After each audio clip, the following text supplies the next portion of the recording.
Handoff Hayes on a draw play, and it's going nowhere. Wrapped up at the 37-yard line by Zach Olinger. 4th and 1. Hill with Asante behind him. The give to Asante running left, and he will be stopped short. Did not get it. Chad Washington made the hit, and Columbia takes over on down. Garrett running left. Turns the corner. 40, 30, 25, 20, and he is gone. Touchdown, Marcoris Garrett from 41 yards out. You want to run the football, Sal? There you go. There you go. Why not? And I like that play, too. Pulling back to center, Ryan Thomas, pulling him out to the left, giving him the lead blocker, and Garrett Freed there, Jared. He does the rest. Big-time run from a big-time running back. Columbia on the board. And welcome inside another edition of Columbia Football Today, presented by Carmine's Restaurants and by Ace Party and Tent Rentals. I'm Jerry Recco, and today we'll get you set up for the Lions and Tigers from Princeton in this Ivy opener. We'll take a look back to week 2 and hear from the head coach of the Lions, Pete Mangorian. All this and a lot more as we get it rolling right after this. Carmine's is proud to be a sponsor of the Columbia Lions. Carmine's is New York City's legendary family-style restaurant with locations on the Upper West Side, the Theater District, Tropicana Resort Atlantic City, Atlantis Resort Bahamas, and our new location at Forum Shops in Las Vegas. Make your reservation on carminesnyc.com, and of course, roar, Lion, roar.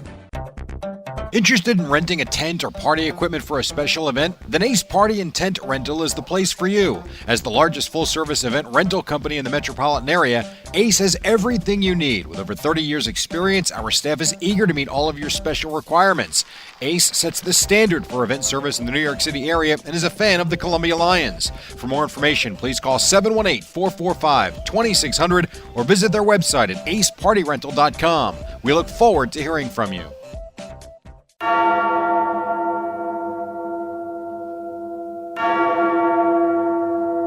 Garrett running left. Turns the corner. 40, 30, 25, 20, and he is gone.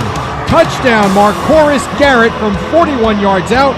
You want to run the football, Sal? There you go. There you go. Why not? And I like that play, too. Pulling back to center, Ryan Thomas, pulling him out to the left, giving him the lead blocker, and Garrett Freed there, Jared. He does the rest. Big-time run from a big-time running back. Columbia on the board. So nice to have you with us on this Saturday morning on Columbia Football Today. Marcoris Garrett scoring in the first quarter of last week's loss to Monmouth. Garrett running for 151 yards in a losing effort. And how about the senior captain, who is now 4th all-time at Columbia with 1,492 yards rushing. He is just 500 away from tying Lou Crucero for 2nd. Now, behind Garrett, the defense played strong, holding Monmouth on a 4th and 1. They had 3 sacks and 7 tackles in the backfield. Nico Padilla had a half a sack and 2.5 of those tackles for a loss. Vinny Pugliese with the team leading 14 tackles and an unassisted sack. Today, though, quite different as they face a Princeton offense that will be as confusing to handle as you will see. They'll use 5 and 6 different players to run the football, including one of their quarterbacks, Quinn Epperly. Connor Michelson will throw it, but he's going to spread it around to several different receivers. And make no mistake, while the Tigers are just 1-1, they are averaging in those 2 games over 500 yards of offense per game. So fair to say, the Lions will need to play ball control offense and get some stops defensively. Plus, they cannot turn the ball over, and they must not commit senseless penalties. More to come on Columbia Football Today, including a long chat with the head coach of the Lions, Pete Mangorian. But up next, we'll take a look at the history between these two teams, one that stretches all the way back to 1874. So don't go away. Columbia Football Today continues after this on AM 970, The Answer. Fairway Markets. We're about low prices, to be sure, but we're also about the people who work here. Fairway people are about food. Fairway people are recognized as the authority for their particular specialty. What we like is talking to you about what you're serving for dinner tonight. You see, we love food. It just so happens that our love for food has been transubstantiated by our place in the realm of gastronomy. We're world-class food halls. We're the go-to destination for millions who want not just low prices and not just a vast array of organic fruits and vegetables and not just cutting-edge, high-end, restaurant-quality ingredients, but who want the experience, the Fairway experience of being in the midst of a perpetual celebration of that which makes life worth living. Food. Fairway. Like no other market.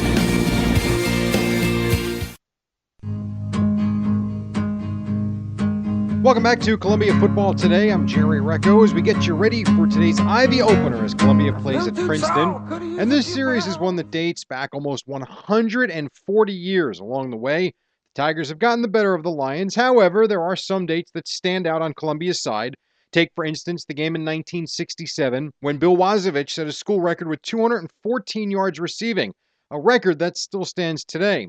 How about October 9th, 1988, the Lions ending their 44-game losing streak with a 16-13 win. Solomon Johnson's 2-yard touchdown run with 5:13 remaining, proving to be the difference when the final seconds ticked off the clock. Students and fans rushing the field at Wien Stadium, taking down the goalposts in celebration. Then, as we cross into the 21st century, Columbia went to Princeton on October 4th, 2003, having not won there since 1945.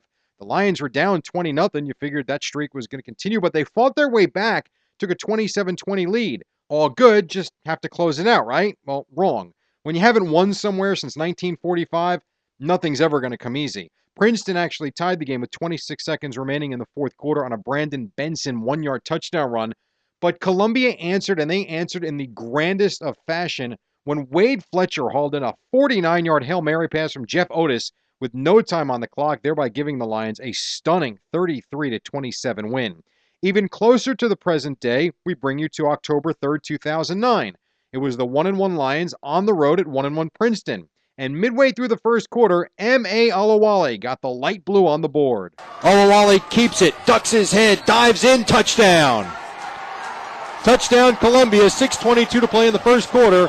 They turn the fumble recovery into 6. Move ahead into the third quarter, the Lions adding a Greg Guttis field goal and had themselves a 9-0 lead. And that's when the defense made a huge play and turned this game from a close one into a blowout. 3 wide on the right, 1 near side left, that's Peacock. 3rd and long, warn him to throw. Fire it right, and the ball's going to be intercepted at the 50-yard line. And this is going to be a touchdown. 20, 15, 10, 5, touchdown. Jared Marine, the second time this season, an interception returned for a score, and it's 15-0 Columbia. The Lions now up 17-0, struck 10 seconds into the fourth quarter. Olawale finding Mike Stevens for a 50-yard score, and then just 4 minutes later, Gutierrez and Janison are out to the right, Stevens and Nolan near side left.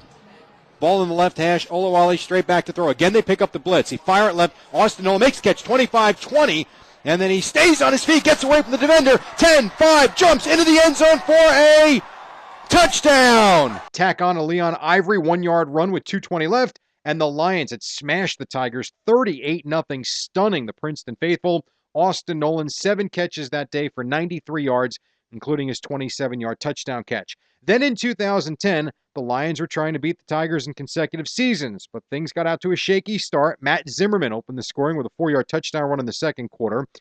But talk about answering. First, Sean Brackett engineers a 7-play, 47-yard drive ending in this. Columbia down 7-0, looking to answer. Brackett throws it over the middle. Ball caught by Gutierrez, who then dives for the end zone, and he's in. Touchdown, Columbia. He had to cut through 2 defenders, made a dive, waited for the signal. Gutierrez scores. Columbia's down a point. Then, late in the second, a 7-play, 80-yard drive, putting the Lions ahead. Brackett bobbles the snap, picks it up, throws end zone. The ball is caught for a touchdown by Cliff Pope. Cliff Pope with his first touchdown, and Columbia leads it 13-7. Moments later, up 14-7, Ross Moran forced a fumble. Ben Popick recovered, and Brackett then found Andrew Kennedy for another score, and just like that, the Lions are up 21-7. In the second half, the onslaught continued as Brackett threw a 4th touchdown pass, this one to Brian DeVoe, and then he capped a record-tying day by finding his big tight end one more time. Brackett to throw, pressure coming, steps up over the middle, looking for Kennedy, who makes another wonderful over-the-shoulder catch, and he rambles into the end zone for a touchdown.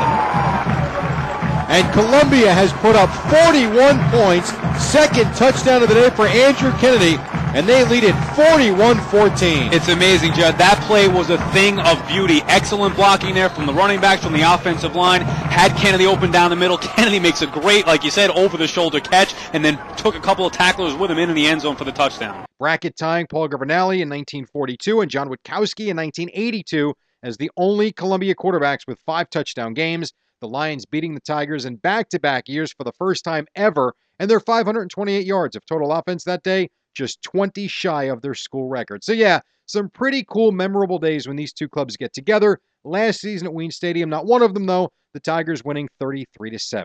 Well, we're just getting started. When we come back, we'll take a trek around the Ivy League. We'll get you caught up on the records and the games on tap today. Plus, we will indeed hear from the head coach of the Lions, Pete Mangorian. All that and a lot more when Columbia Football Today returns on AM 970, The Answer. Celebrate your style at Aloft Harlem, a proud partner of Columbia University and the first hotel in Harlem in over 40 years. Guests visiting Columbia can now stop staying at run-of-the-mill hotels and experience Aloft Harlem instead. Meet and mingle at our WXYZ bar, grab a tasty snack from our refuel station, and always stay connected with free hotel-wide, high-speed internet access. Then breeze into one of our guest rooms featuring our ultra-comfy signature bed, custom amenities by Bliss Spa, 42-inch LCD TVs, and more. Aloft, the sister brand of W Hotels, is where visitors of Columbia can get style at a steal. Visit aloftharlem.com today to view all of our special offers. Week 3 of the 2013 football season, Columbia with their league opener on the road at Princeton this afternoon.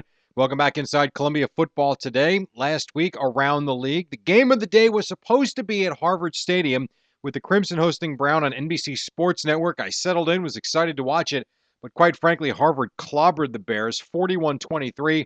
Connor Hempel accounting for 318 yards of offense with 2 touchdowns. The highlight play, a 63-yard hookup for a score with Ricky Zorn. Harvard rolling up 451 yards of total offense. Dartmouth fell to Holy Cross 31-28 as the Crusaders scored the final 10 points while shutting out the Big Green in the fourth quarter. In the loss, Dallin Williams threw for 273 yards and 3 touchdowns. Not a surprise here as Penn was overmatched by a solid Villanova team 35-6. This game was never close, with Wildcats led 14-0 after 1, 21-0 at the half. Nova carved up the Quakers defense, totaling almost 550 yards. John Robertson gashing Penn for 266 yards passing, 3 touchdowns, and he ran for an additional 132 with a 36-yard scoring run. In a game that surprised many, Yale not only beat Cornell, they beat them by more than 2 touchdowns, 38-23. Dion Randall had himself a day to remember, 11 catches for 148 yards, and you ready for this? 4 touchdowns. That's great, but how about where they came? All of them in the second half, 3 through the air, 1 rushing. The Bulldogs out to a very nice 2-0 start. And Princeton comes into today's game off a 50-22 blowout win over Georgetown, and this is where today's game is difficult to predict. Connor Michelson is their starting quarterback. He threw for 181 yards and a score. Not bad. Quinn Epperly is also listed as a quarterback, yet he ran for 4 touchdowns. Brian Mills adding another while racking up 110 yards on 11 carries. The Tigers with 542 yards of offense in that game. As for the weekly awards, they go to Dion Randall of Yale. We just talked about him at a big game. He was the Offensive Player of the Week. Harvard's Zach Hodges named the Defensive Player. Crimson's David Modhander was the Special Teamer of the Week. Yale freshman Robert Reese, the Rookie of the Week. Columbia's Marcoris Garrett and Vinny Pugliese making the Ivy League honor roll. Today, Cornell is home to Colgate. Harvard visits Holy Cross. Dartmouth at Penn. And then tonight, Yale is on the road at Cal Poly, and Brown playing host to Rhode Island.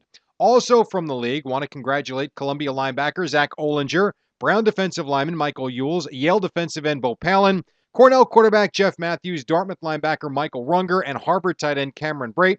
Those 6 were among 170 football student athletes announced as candidates for the 2013 National Football Foundation National Scholarship Athlete Awards. So congratulations to each and every one of them. On the other side of this brief timeout, we will hear from Lions head coach Pete Mangorian. It's Columbia Football Today, and it continues in a moment on AM 970, The Answer. Don't go away. Interested in renting a tent or party equipment for a special event? Then Ace Party and Tent Rental is the place for you. As the largest full-service event rental company in the metropolitan area, Ace has everything you need. With over 30 years' experience, our staff is eager to meet all of your special requirements. Ace sets the standard for event service in the New York City area and is a fan of the Columbia Lions. For more information, please call 718-445-2600 or visit their website at acepartyrental.com. We look forward to hearing from you. Havana Central at the West End is proud to be a sponsor and supporter of Columbia University. For over 70 years, the West End has been a vital part of this community's history. In addition to being Columbia's longest-running bar, the West End is also the birthplace to the Beat generation, gathering such luminaries as Allen Ginsberg, Jack Kerouac, and Lucien Carr. Havana Central at the West End is owned and operated by Jeremy Marin, a proud Columbia Business School alumnus. Generations of students and faculty have had the long-standing tradition of gathering and celebrating at the West End. So come enjoy real Cuban cooking and the best mojitos in New York at Havana Central at the West End, 2911 Broadway, and roar, Lion, roar. Go Lions!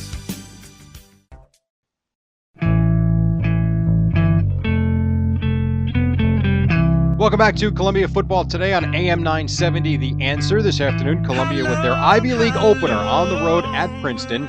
And earlier this week, I had a chance to sit down with the head coach of the Lions, Pete Mangurian. And the first question I asked the head coach was, how do you assess your team so far through 2 weeks of the season? Couple of bad injuries. You've lost to Monmouth and Fordham, but you haven't lost an Ivy League game yet.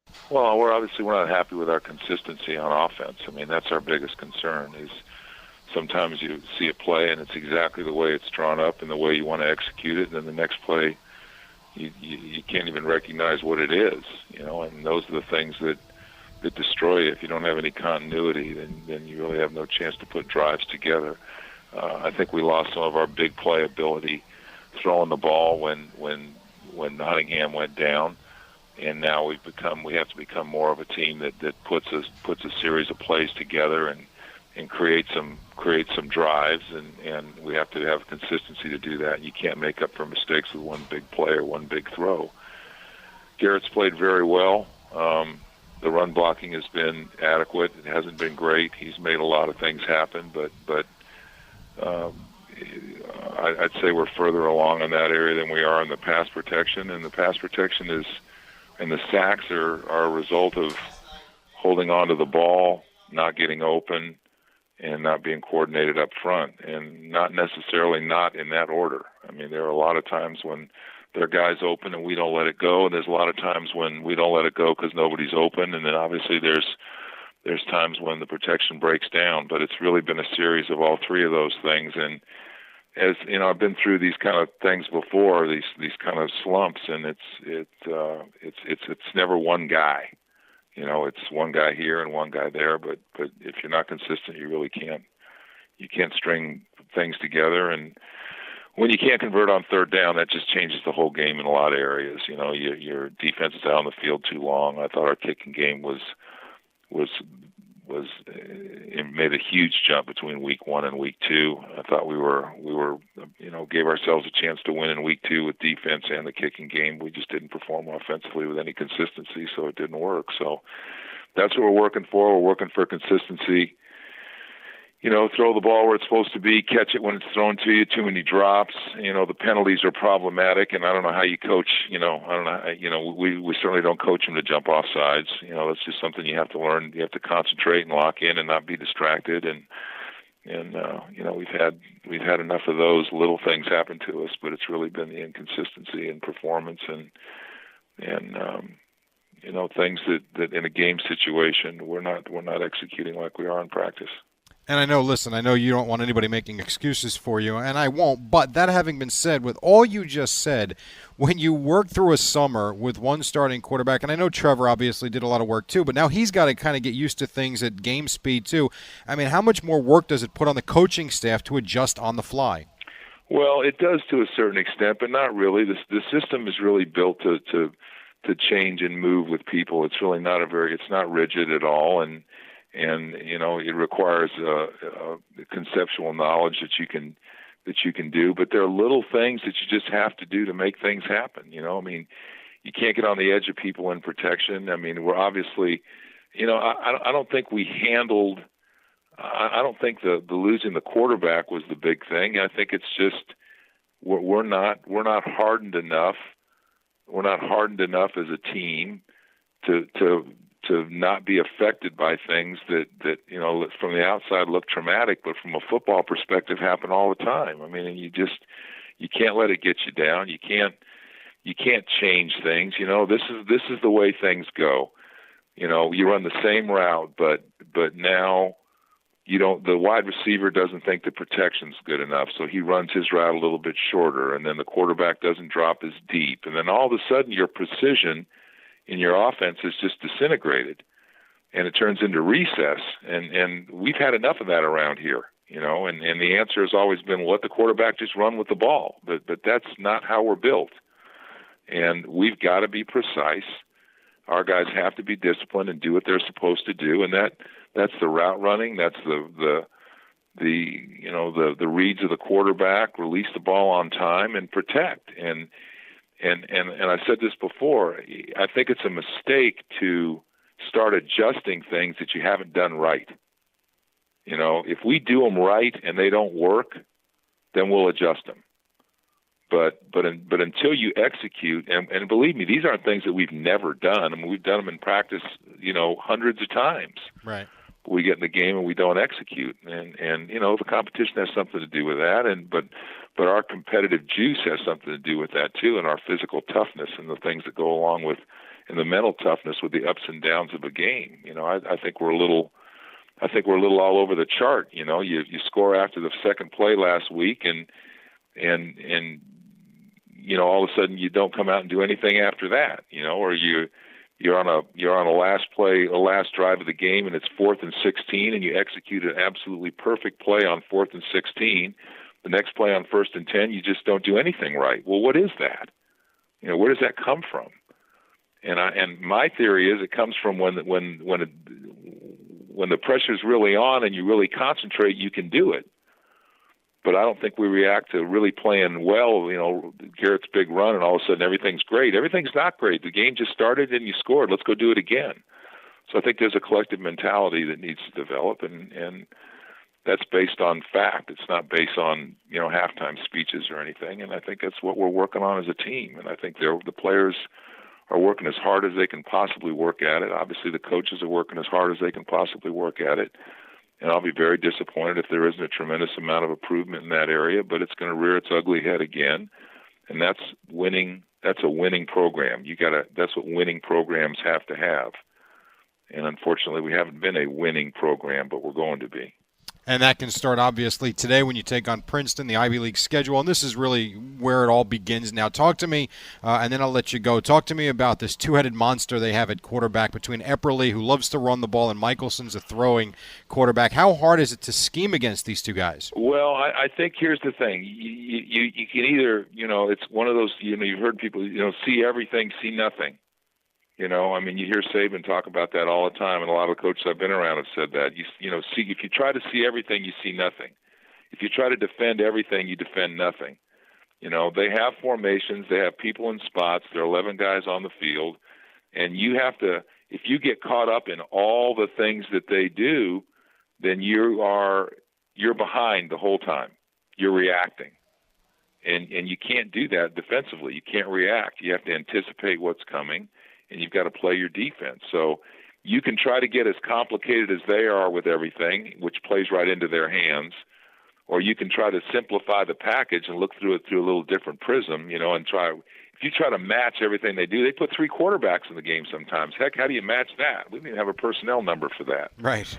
And then you put all that together with tempo, which they do a great job of, and a big physical line, and now you're running out of fingers. The dike's starting to break, and you're running out of fingers. So you can't play them that way. You got to run your defense. You got to match up against formations, and you got to stay on schedule with them. You can't get behind. They count on you getting behind and making a mistake, and then they make a big play. So you can't get behind. I don't know that you can get ahead of tempo offense. Nobody does that. That's the nature of offense. But you certainly can't get behind. You can't become reactionary. If you substitute, it's got to be timely. You guys got to get on and off the field. It's all those little things that keep you mentally in the game. But you can't get into a contest with them on see who's going to do the most stuff, because they're going to win. They're better at that than you are defensively. So we're going to line up. We're going to defend the guys that are on the field. Our coaches have done a tremendous job. Rip and those guys have worked awfully hard to simplify what our players are looking at, to give them a formula that they can use. And we're going to apply the rules and the things that we've done all through camp. continue to play hard and chase the ball and tackle the football. Well, Coach, thanks for a couple of minutes. Good luck this afternoon at Princeton. Thank you. Talk to you soon. All right, on the other side, we'll take a look at some keys to today's game, and then we'll wrap it up for a week 3 right here on AM 970, The Answer. Don't go away. Make your next special occasion extraordinary. Experience Bateau, New York. Birthdays and anniversaries, group outings, or gathering with friends. Enjoy the sophistication of this exquisite European-inspired all-glass dining vessel with views you won't find anywhere else. Plan your celebration today. BateauNewYork.com. See more of what New York City has to offer for one low price with the New York Pass. The New York Pass is your key to the city with free entry to over 70 attractions, including the Empire State Building, Statue of Liberty, NBC studio tours, major museums, boat cruises, walking tours, bike rentals, and discounts at restaurants, stores, and Broadway shows. Stop spending and start saving. Buy your New York Pass at NewYorkPass.com today.